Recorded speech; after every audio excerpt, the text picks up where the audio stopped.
Ain't going back, not gonna buy into all that. Hey, hey, ain't gonna hide, gonna let all the fears slide. Got mother nature, it's on my side. Got a whole of the loving growing inside.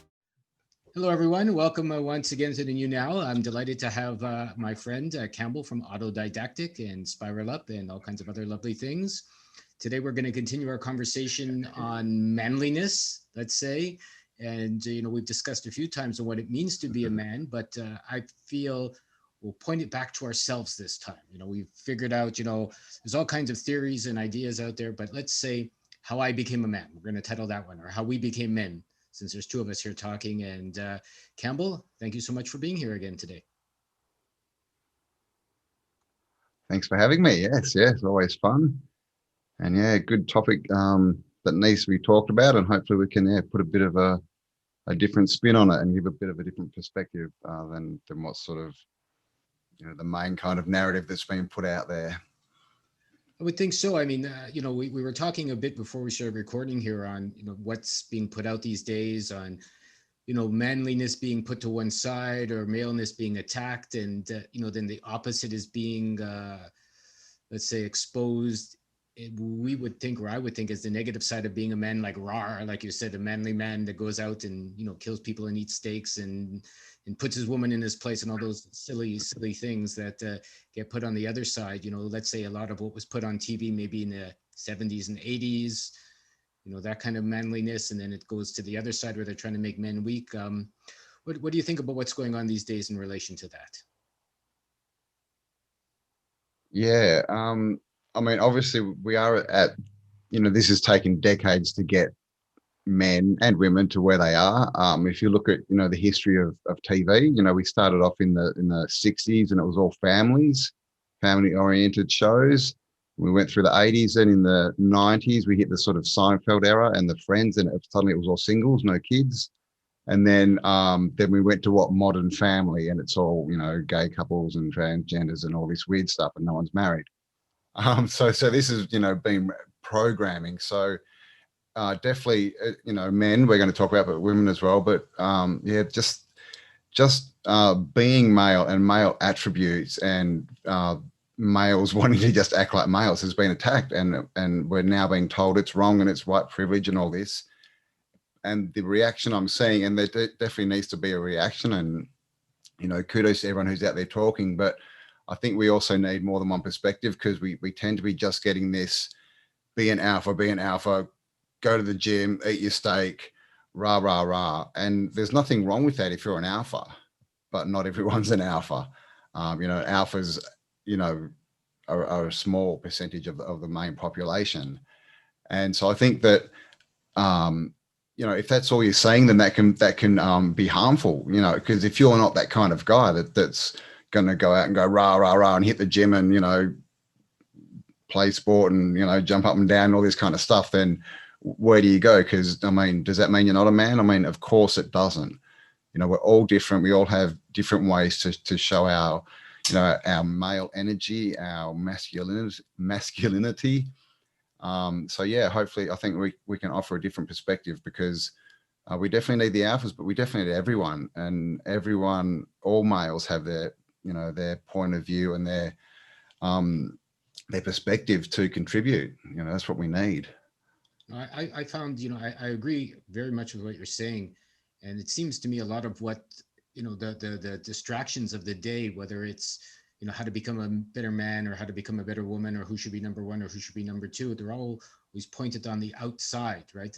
Showing, like you said, this is how an alpha male is. This is how a beta male is. This is how, a good female is. This is how, and the role models I found, even through all of the 60s, 70s, 80s, what have you, have been pretty much distractive from my perspective on to what a man can be, what a man should be, and what a man wants to be. It's why I wanted to title this one, or I have titled this chat, how I became a man, because for me, in relation to being an alpha male, I only need to be an alpha male in relation to what I wanted to create, in relation to my alpha ideals or my main ideals for what I would like to see about my life.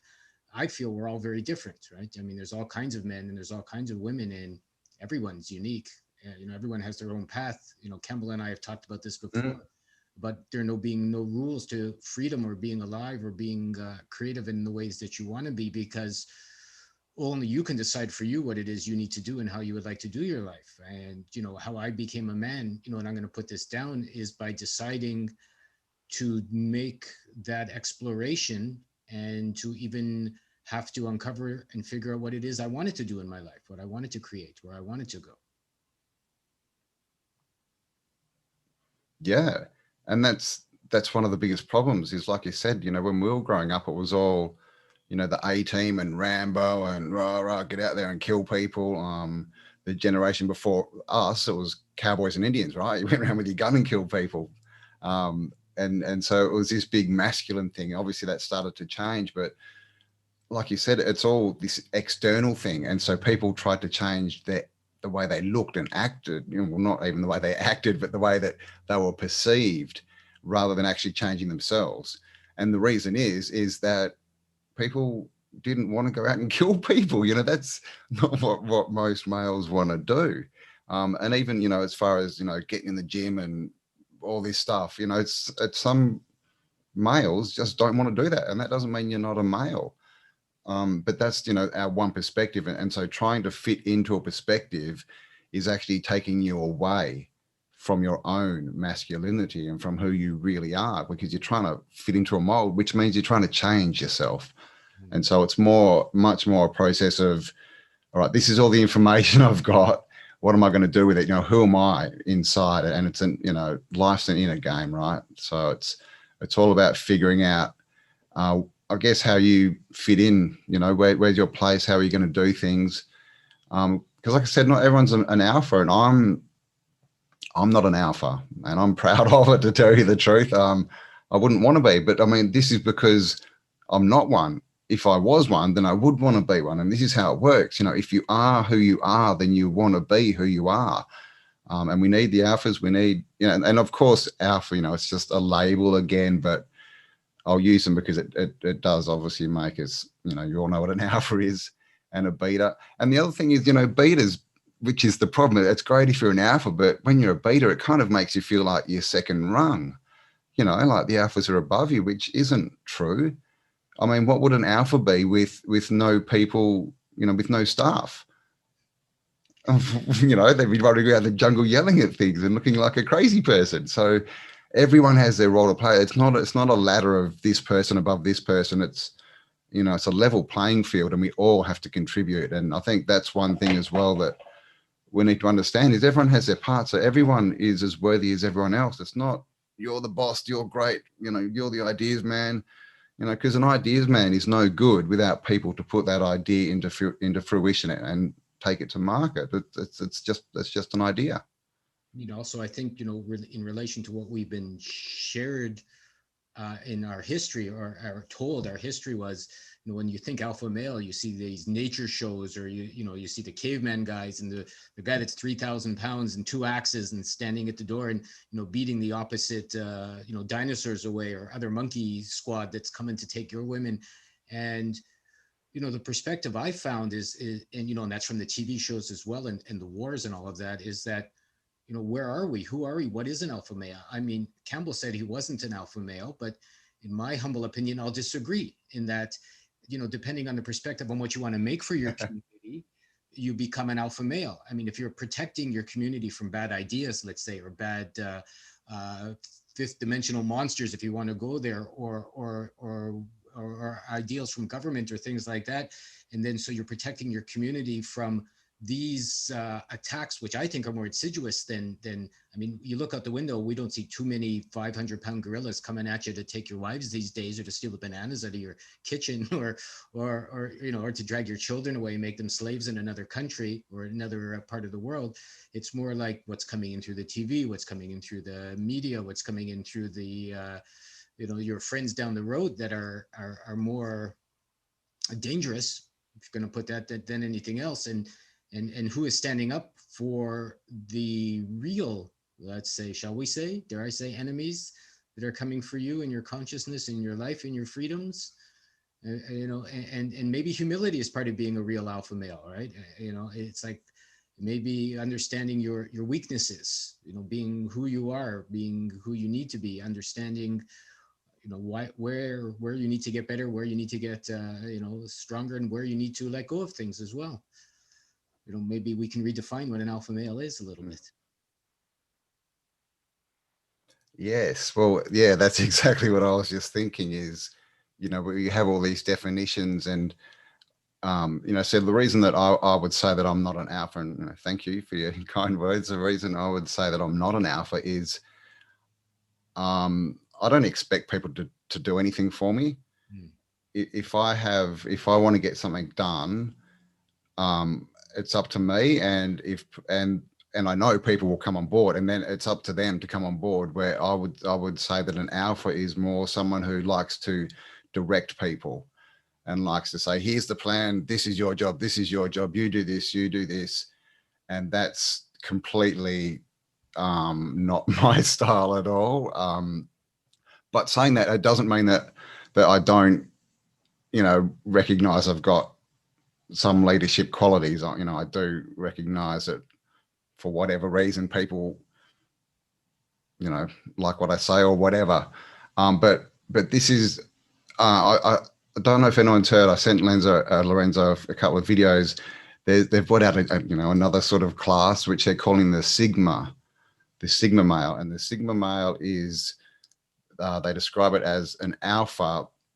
Some people say an alpha, but not outgoing, like an introvert, which is kind of true if you understand what an introvert is. But yeah, it's basically, so it's like an alpha, like it's like a leader, but a leader who leads, by example or from the background rather than sort of a rah, do it my way kind of leader. So, I mean, I would definitely put myself more in that class, I think. Yeah, there's just I think it's the internal and the external thing, that the alpha that we're given, and this is just the box that we're given, tend to be these people who want to change things for themselves. It's a lot to do with how they look, and it's they're running the ship and it's their business. And so it's a lot about ego and how they look and me, where, the Sigmas, it's just more about getting stuff done. This is what I want to do, and I'm going there. Are you coming? You don't have to, but if you want to, great. And I guess, the Sigmas are more the mediators and the ones who hold community together and see the strength in that, rather than trying to say, well, we get these people because they're the best fighters and we train them up and we focus on that. It's more, I don't know, it's a bigger picture, I think, view is how I see it. Well, I would agree. Now I'm sounding like an alpha. I'm better than everyone, but yeah, I just think it's a different perspective of how we see life. Yeah. Yeah, I mean, the alpha comes down to the imagery you see of somebody with 12 wives and 72 children and gets to breed and make more for their future. And maybe if that's what, so they make enough money to have a huge family. And if that's what they're after, I think that's great. I mean, I used to watch that when I was in high school. And in some ways, I used to envy those guys, because when you're 16, 17, 18, you want a lot of girlfriends, you want a lot of women, let's say, because your hormones are working. So you're going, oh my goodness, I wish I was taller, I wish I was wider, I wish I had more money. And, and then perhaps at the time you're going to attract more casual, shall we say, relationships of a carnal nature. And, perhaps you will get to make more babies in your 20s than someone who's not a traditional alpha male. But then, I've seen a lot of those guys that I used to know in high school. And it seems to me being called a late bloomer makes for a different sort of life for yourself. Because if you're in your late 40s or what have you, and you've already made 6 children and you've had a whole bunch of wives, to me, these guys are starting to look a little tired, a little long in the tooth. Maybe they've done their alpha job, they've made their babies and then they can retire. But, there's the long game, I think, maybe Cambell's talking about with the Sigma males, if you like, the game of who cares if you have 6 children and 87 wives if the monsters have put you all in jail, right? Or they're coming to give you all, untested medical procedures and, to lock you up in an AI dystopia. I mean, there's all kinds of ways of looking at it. And if you want to lead the world in a different way, you have to change yourself in a different way. I mean, being brave enough to look at what's being offered as the potential for a man and go, no. So how I became a man, if we go back to the topic, maybe in this conversation, for me, I had to see how I didn't like my life, how I didn't like what was going on, how I didn't like myself, how I didn't like what I was taught, how I didn't like the rules that were passed along to me, how I didn't, what I didn't like about myself, so that I could find out what I did like about myself and grow from there through my own exploration. I'll go back to thanking Cambell again. I've done it every single chat we've had about his original autodidactic, release in being self-taught, because, maybe that's what a Sigma male does. If you want to put a label on it, more than an alpha male, is they realize they have to be self-educated or educate themselves. Getting really tired of putting that word self in front of things these days. It's starting to make me feel a little nauseous, but maybe you have to educate yourself. You have to inform yourself. You have to explore who you are for yourself. And that takes more balls, if you'll pardon the male analogy there, in my opinion. Then, you can be born strong, you can be born tall, you can be born handsome, let's say. If you're born into a family with lots of money, maybe you have a lot of those sorts of resources because that's what happened to you. But if you don't have those so-called advantages and you have to do something else, that's where being self-taught comes in. I have found for myself. Why were you attracted, Cambell, to calling your channel Auto Didactic? Why were you attracted to starting that in the first place? Like, what brought you, to that particular, vocation, if you want to call it that. The conclusion that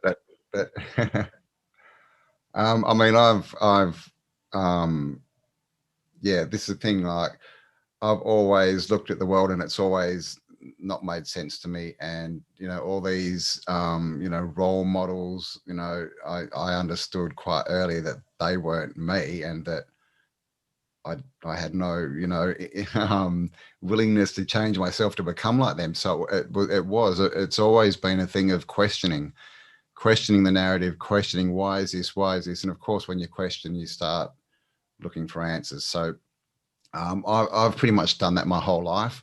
I learnt the word autodidactic when I only about, probably 8 years ago or something. And when I heard it, I was just like, oh my God, that's the best word in the world. I just fell in love with it. And then every time I used it, everyone would be like, oh my God, what's that word? What does it mean? And I'd be like, oh, and everyone would just, so the word, that's where that came from. I just loved it. And it just fit with my philosophy of how I see the world, how I live my life. It really is question everything, because we only get stuck and get into problems when we don't trust ourselves. And this is another point about, how I became a man, and how to become a man is courage. And that doesn't mean standing on the front line with a spear or a gun. That means courage to trust yourself and to make decisions and to move forward. And so, that's what autodidactic is, obviously, is seeing the world through your own eyes. If it doesn't make sense, getting more information, and trying to get a better perspective and acting on that. And of course, with the history stuff, that's all, because it's so off, it's not the mainstream. So it's really only autodidactic people that will be interested in that topic. So that's, why. And also it sort of fit in that I didn't want to pigeonhole myself. I didn't want to call myself the Tartarian channel or something, and then, because then you can't go anywhere. So I always wanted to be like, this is just about learning. And as I've got into it, as you know, with everything's connected. So the information starts going sideways. But so I think a big part of it is having the courage to question, and to question by yourself, to sit down and to question in your own mind, what's going on here? You not having to run out and find a group of people and asking them, well, and do that as well, because perspective's good. But in the end, the decision has to be yours. If you're going to a group, then you're not making the decision. And this is, one thing about, the alphas as well, is they tend to be that, don't they? They like to hang in, the picture we're given is they like to hang in, groups, and they're the footy players, and they're always, down the pub or whatever, or they're at the gym and they're always in groups and rah, rah, rah. And that's great. But if they're leaders, that, you need to spend time by yourself working out what's happening, what's going on, or else you're not a leader, you're a follower.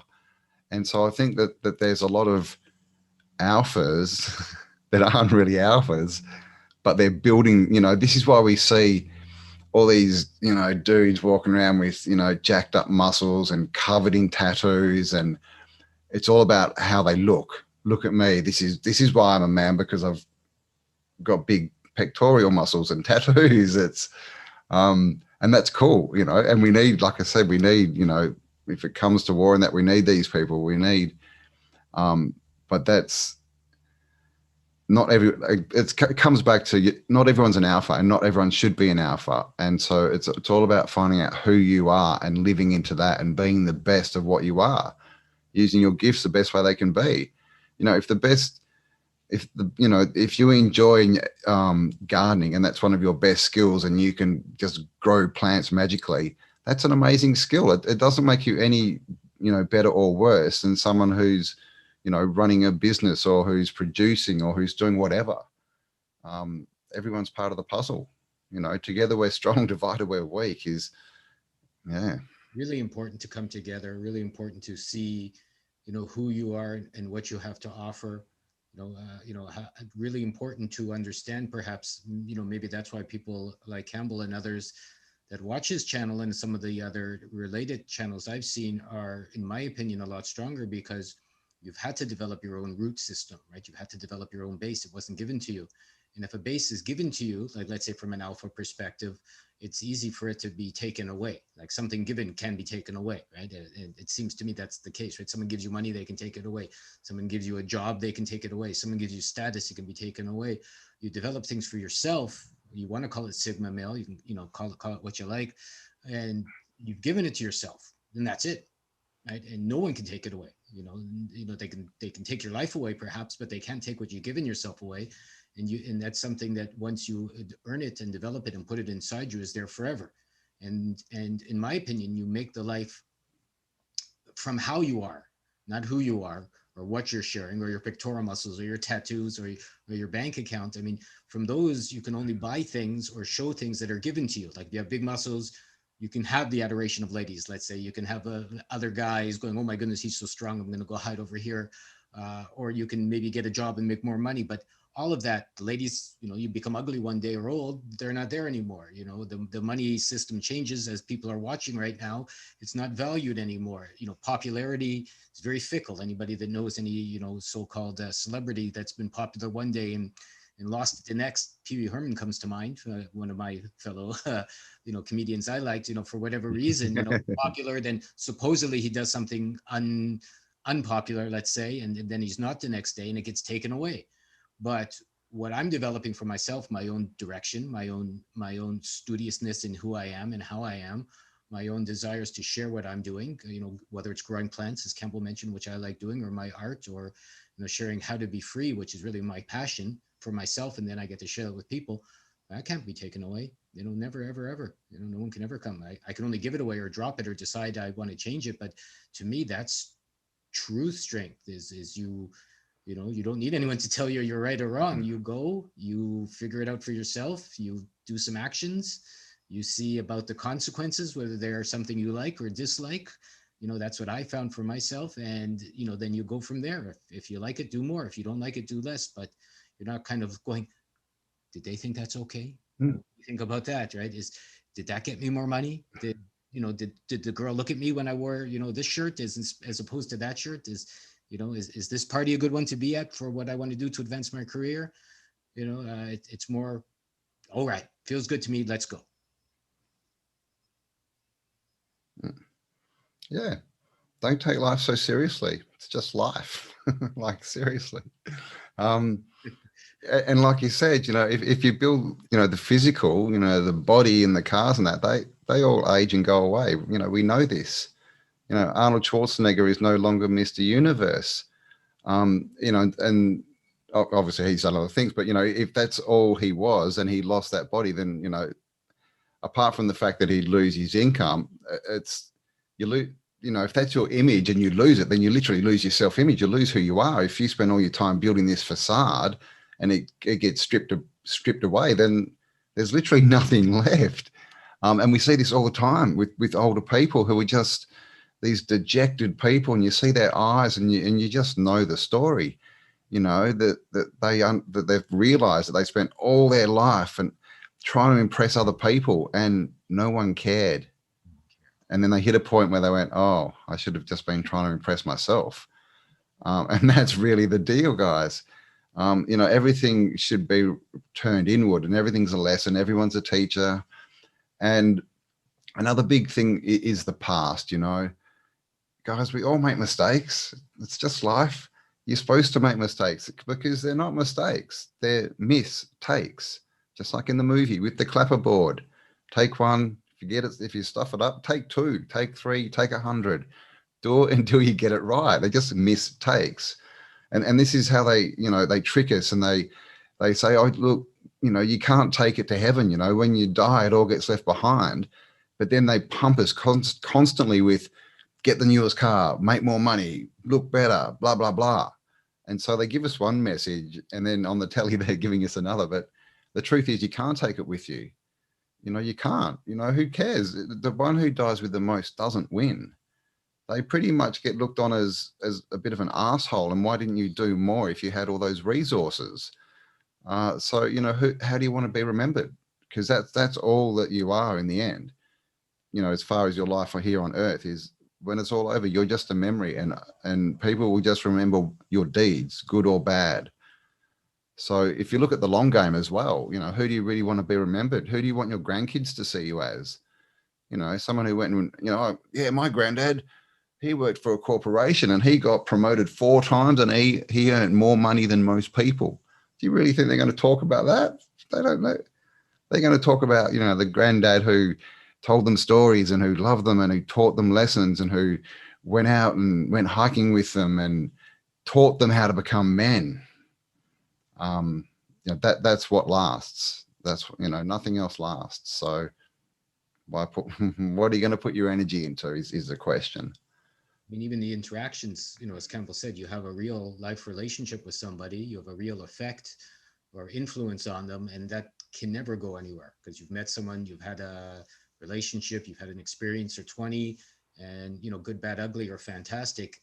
You know, it doesn't need to be an accolade, you know, pumped in the sky or written large on billboards about how great you are, because I don't know if anyone else has noticed, but you know, I've noticed over the years, people that are once, you know, accoladed as heroes are suddenly not heroes. And people that, you know, 50 years ago, everyone was saying is great, for some reason now are saying aren't so great. And, you know, how are you remembered and who remembers you and who writes these histories? So, you know, even if you become famous and well-liked, who's writing about it and who's going to stop people from changing it 100 years later or 200 years later, that suddenly you're a villain when you were a hero, you know, suddenly you're a bad guy when you're a good guy, or, you know, a good woman when you're, but you in your own life, you have the kind of effect you have the, you know, people you have with the experiences, and that doesn't change. It doesn't matter what anyone says, right? You know, people can say bad things, good things, great things, horrible things, and it's not going to matter to your wife if you're married, or your good friends if you have them, or your children if you raise them, because they're going to know you by your actions and how you are. And to me, I'm finding that's what a man is. You know, we're getting back there. You know, you know, I've turned full circle in that. You know, I remember being trying to be an alpha male when I was younger, and it didn't work out. Then pretending I needed to be and trying to make some money, and you know, I was somewhat successful, but I was never happy. And you know, then trying to be a weaker man, let's say, a more loving man, and pretending to be loving, and I got taken advantage of, we'll say, because then I was pretending to be, you know, just, you know, a soft, gentle, understanding, caring, feeling guy. And it's just even recently, you know, a good friend of mine told me, why don't you just be yourself? If you feel like being an asshole one day, be an asshole. If you like being loving, be a loving. You know, if you're like really honest with yourself, I don't want to say it's selfish, but in some ways, being self-concerned and self-directed and looking after yourself is probably the most important thing you can do. You know, don't hurt anybody along the way, but you have to make sure, you know. So for me, I think a man is being honest with himself and honest with the people around him and honest with everything and everyone all the time, and ready to put up with the consequences from that honesty. You know, if there was going to be an Yeah. easy definition of a man, I would say it's that the bravery, the willingness to be honest with who you Yeah. are, what you are, and how you are all the Yeah. time, regardless of anything else. Yeah, I totally agree. I think it's really all about bravery and courage, but you know, not not as we've been told that, not about this physical fighting thing. It's about an internal thing, about having the courage to stand in your power, to make a decision and then be immovable, to say, no, that's where I am. I'm not, you 100 people can sit there and yell at me, but I'm not moving, because this is the problem. As soon as you can be moved by other people, then it's not your decision. You're not standing your ground. So clearly you're no longer standing as a man in his power. And so that's the biggest thing. And when we do that, we give other people the courage to do it as well. And like we were talking about Chris Sky, is that what his name? It is his name. name. And he's someone who's just been going out, and he's big and loud as well, but he's been just showing people what they can do. He hasn't been, blah blah blah. He's just gone out into the situation, to do with masks and things, and he's just done it, and then gone, see guys, that's all you need to do. And he hasn't run up and said, you have to do this. He's basically said, it's your decision. If you want to do it, do it. If you don't, but here's how you do it if you don't want to do it. And that's, he's standing in his power. He was standing, surrounded by 20 cops and that.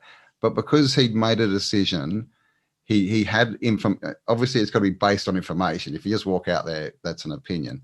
So he got his, points of view so he could make a decision. He stood in his power, and he is immovable. They haven't been able to fine him, jail him, anything, and he's doing everything that they say that you can't do. So this is what it is. It's not, and this is, we've discussed this before, Lorenzo, all these big, so-called alphas, with their beards and their tats, and they're eating a meat pie, and I'm at the pub. And then they bring the masks in, and all these dudes have got face nappies on, and they're running away. And it's like, really, men? Because the thing is, they didn't make that decision. No one wearing a mask has made the decision to wear the mask. They've been told to do it. Okay, so yeah, this would be different. Yeah, I mean, we can't talk about, but you understand what I'm saying. We can't really go there. But all these so-called male alphas, what are they doing? Where are they? That they're not, because they don't really believe that that's who they are inside. That's not who they are. They might be putting this projection out, but that's just a movie, just a facade. When it gets down to the going gets tough type stuff, they get going. Get going. So they would be much better to just be real with who they are and live into who they really are, rather than trying to be. Yeah, I would agree. Yeah. I'm going to put a link to some of Chris Sky's videos that Cambell mentioned. He's from Canada, where I'm from originally. And, he did his walk through the airports, showing the people through his actions, what's required and what's not. As far as the rules of Canada go, he just stood up to police and said, no, these are the real rules, not what you're telling me. And there's not much you can do. And give me a ticket if you like. It's not going to stand. And he did inspire other people. There was another nurse in Canada that did a similar thing, after the fact, even though she's been threatened to walk through the airports. And for me, it gave me a bit of a feeling as well. I go, oh, he can do that. I guess if I ever decide to go back to Canada, I can do that too. But, as Cambell said, though, that's a certain kind of man. He looks like an alpha male. I guess he's a big, strong guy with lots of tattoos, not my style. But, I wouldn't want to have done that. For me, I get a little crazy in that sort of a situation. So but he was very calm and he handled it very well. I'm not sure I could have done it as well as he can. So my hats are off to someone like that, right? He stood like an alpha male. He showed you what to do. And then there's people like Cambell and I that are, let's say, sharing what he's done so other people can get this information. So, it takes it takes a team to be successful. I mentioned this before with Cambell in our last chat. The monsters that be, or the powers that be, they're strong because they're together, because they act as a group, because there's a whole bunch of them. There's a million police, let's say, throughout the world, and they're just willing to get together, 12 of them, and do something. Whereas a lot of people I know and have seen, know things are wrong, but they're not really willing, let's say, to act as a coherent group in the face of things that frighten them. And let's say that's another aspect of manliness, we'll say. If we get together, we share, we decide to be and stand as one in, I don't want to sound corny, in love, but if you stand as one in your truth, you stand as one in your health, you stand as one for your community, not you know, again, stand as one with a face diaper on and say, you know, I because the TV told me, you know, and that's why I'm doing it. Or Dr. X said it was good, and Dr. Y said I had to. You know, it's more like, well, I figured out I need to breathe. There you go. Mm. Yeah. And you know, just on that point, you know, Christian men, what are you doing if you're wearing a mask? Seriously. You might want to go read that book again and point out where it says that you need to wear one. Because this is the thing. People are just changing their morals and their beliefs like that. And the reason that they're doing that is because they weren't real in the first place. And so it gets back to this whole thing of you've got to know who you are and what you stand for. And unless that's your decision, you're always going to fold. You know, if you don't stand for anything, you're going to fall for everything, right? And so this is the problem with people, you know, yeah, let's do it. You know, as a group, we'll go do it. And then half of them are like, oh, I'm too scared, and they walk off. It's because they haven't made a real decision. And, you know, back on the you know, the alpha and betas and all this kind of thing with Chris Sky, when he walked through this airport, you know, as Lorenzo said, you know, he was dealing with multiple police that were all trying to harass him. And that's not an easy place to be. He did it well, and he's that kind of a person, but not everyone is. But this is the thing, because he's standing in his power and he walked through, like Lorenzo said, Lorenzo was inspired, you know, to be more powerful. So because this is what I keep saying is when people stand out in courage, gives other people the courage to do the same. And so that alpha, and he pretty much, I would call him an alpha. He does that. He steps out. Then everyone else who doesn't have the, you know, or the skills or whatever to do what he did, they can all walk behind him in a group together, and they can, you know, have that community, and nothing would stop them. And this is how everything has happened in history. There's always one person that goes, this way, I'll show you. And everyone goes, oh, okay, that looks good. And they follow. Okay, so not everyone, if everyone was an alpha, we'd be stuffed. Everyone would be out there yelling at a different person, you know. So this, like I say, everyone is who they need to be. You just need to find out who that is and then live into it. And when you do that, you're powerful, you know, no matter what, you know, category or letter, you know, they want to call you. Once you're yourself, you're powerful. And once you know who you are and you stand in that power, you are immovable. And that's when amazing things happen. So being a man, you know, you don't and listen. That to me is being a man. Yeah. I'm going to go back to what Cambell said about what about the Christians and Jesus, and I'm going to link to a video I watched recently by a fellow who's literally gotten in touch with me. I'm going to see if we can do more Scooter Rockets. He's got a video channel, and we put up a video, and I'm going to link to it called "Have a Disobedient Easter." It's called, basically. He used to be a preacher. He said, like, you know, when you know, an evangelical Christian, and he goes, "This is what Jesus did.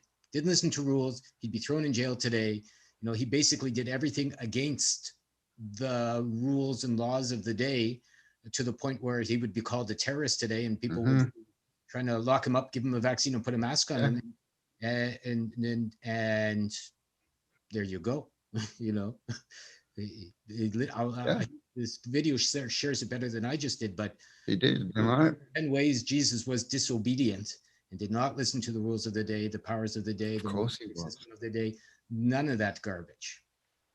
Right? And still influential to this day as a being, if he existed or how he existed. I'm not going to go into any debates on that, but it seems to be the myth of Jesus, if you like, from that perspective, inspires even, you know, I'm not a Christian at all, but inspires me when I watch something like that going, right, he didn't care. You know, he wasn't concerned about his physical things. He didn't look like he was an alpha male either. You know, I've never seen the man or met him, obviously, but he looked like he was just the kind of fellow that said, fuck you, I got to do what my heart says, and that's that.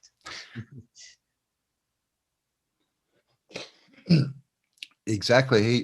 He knew who he was. He made his decision, and he stood there, and he was immovable in that decision, to the point where, you know how the story ends. But this is the thing, you know, we get this story of, oh, he was just this, you know, meek person walking around, you know, having, you know, little church sessions under trees.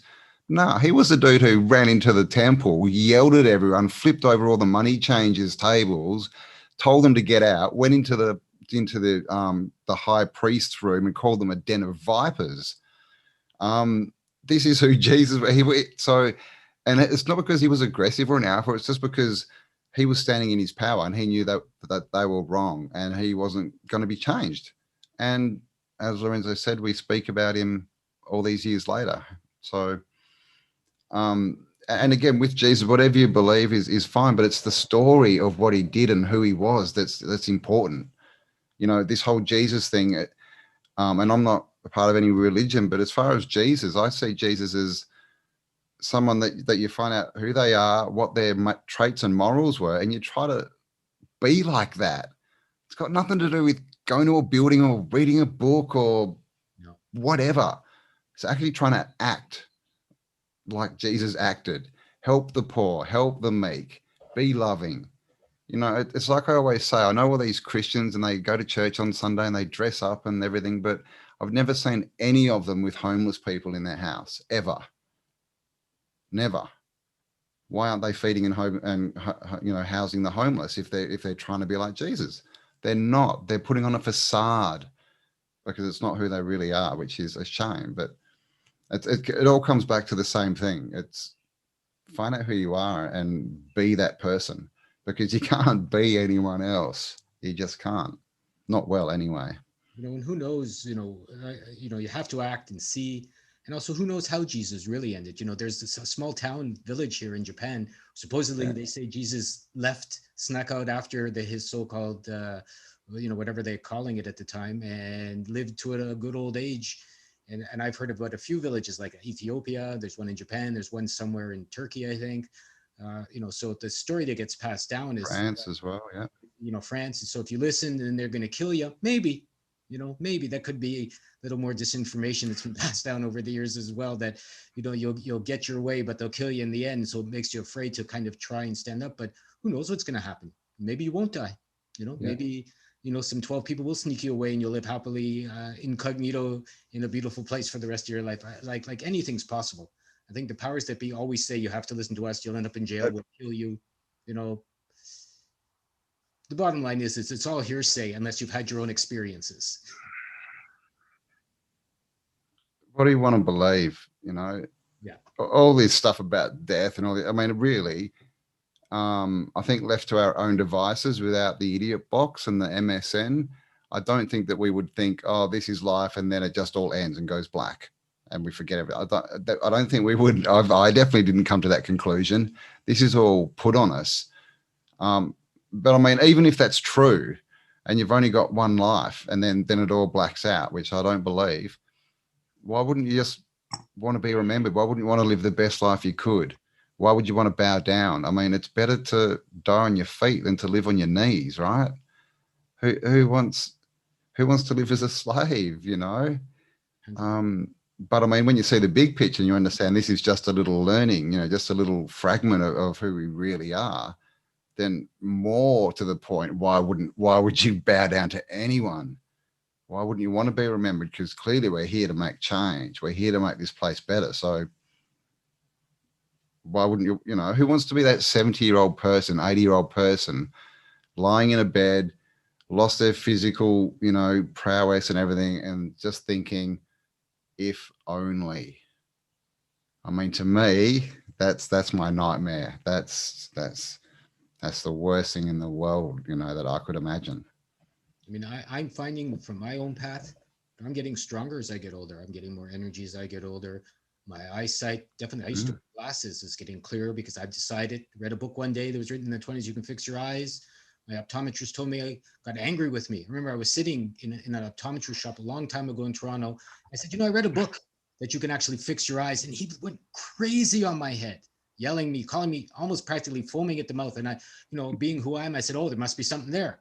All right. So I've studied and I've done the exercises, and I used to wear glasses and now I don't. So literally I fixed my eyes. So by being autodidactic in that particular I need to read instance, that book. So I'm getting stronger. I've met people that have peaked in their high school. I mean, there was a girl, I'm not going to mention any names, that I used to lust after when I was in high school. And I went back to visit my folks a while ago, and I was shopping, and we were in our 40s at the time. And she was a few people ahead of me, let's say. And I went, oh, whew. I wasn't an alpha male at the time, because let's just say she looked a lot older than I remembered her. and a lot less attractive A bit teenager different. than the memory I had when I was in high school, right? Because because some people, it's like flowers. Sometimes And- they peak early and they go down. I won't call any names, but there's other flowers like orchids that could take 10 years Hmm, to bloom, and then they flower for a long time, for years.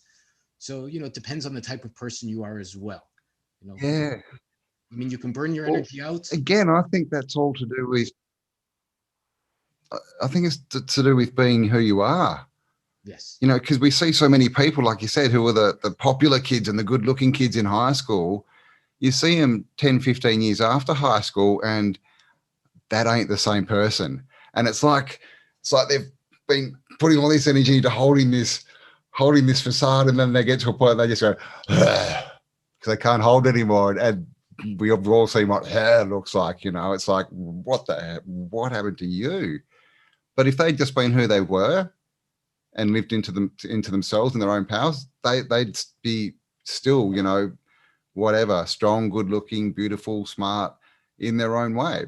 Because we've seen people who are themselves, and we've seen these women who are 50, 60 even, and you just look at them and you're like, wow, that's just a beautiful woman. And it's because they're who they are. They're not trying to be anything else. And these are the people who have been that way. You see some people, and they don't change in 20, 30 years. And it's because they're not trying to. They're just trying to be themselves. They're just being themselves.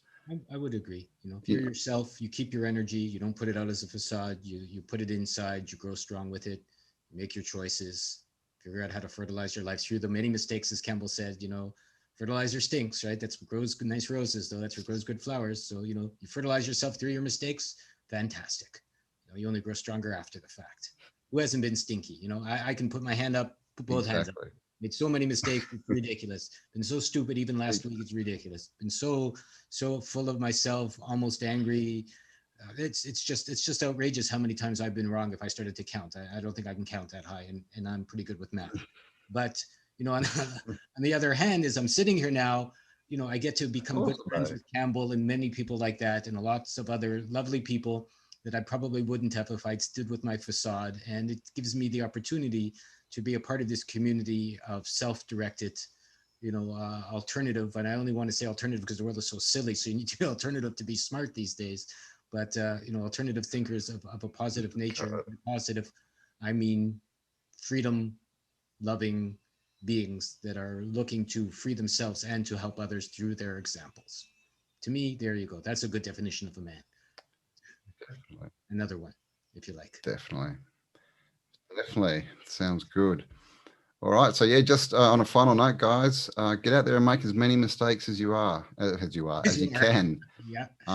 Because the more things you get wrong, it's like they say, when you find out what you don't want, you'll find out what you do want.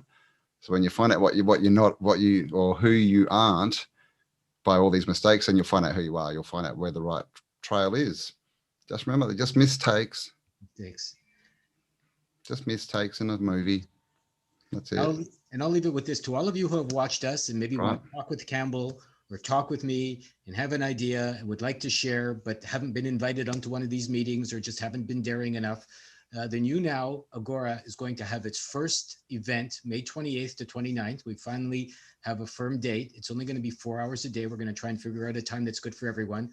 I'm thinking 3 to 7 Pacific, which will bring Campbell in around this time, around 6 o'clock for him. So it'd be early in his morning so he can participate. And it might be, I guess that makes it 7 to 10 or 7 to 11 Eastern time. We'll figure it out and I'll let everyone know through the emails. But Campbell's decided to join us. It's very sweet of him. There'll be a presentation video, which I'm going to ask him for soon enough. And then there'll be some live question and answer situations after the fact where, as he has time to attend and as some of the other, I'll say luminaries who I'm getting the lovely opportunity to meet with will attend as well. Anybody that decides to attend our event, which won't have a cost, you're just going to come to the newagora.ca. I'll put the links below. And you can come, have a nose around, have a look around, and maybe get a chance to talk to someone you've always wanted to ask a quick question of face to face, and help our community grow by acting on your own desires to become free. So I'll leave it with that. Thank you so much, Campbell, for joining us. I appreciate everyone's time here. This has been a blast. And let's do it again soon. Bye-bye, everyone. Awesome. Thanks, Lorenzo. Stay awesome. Can't make me lie to my heart. No one tells me where I should start. Freedom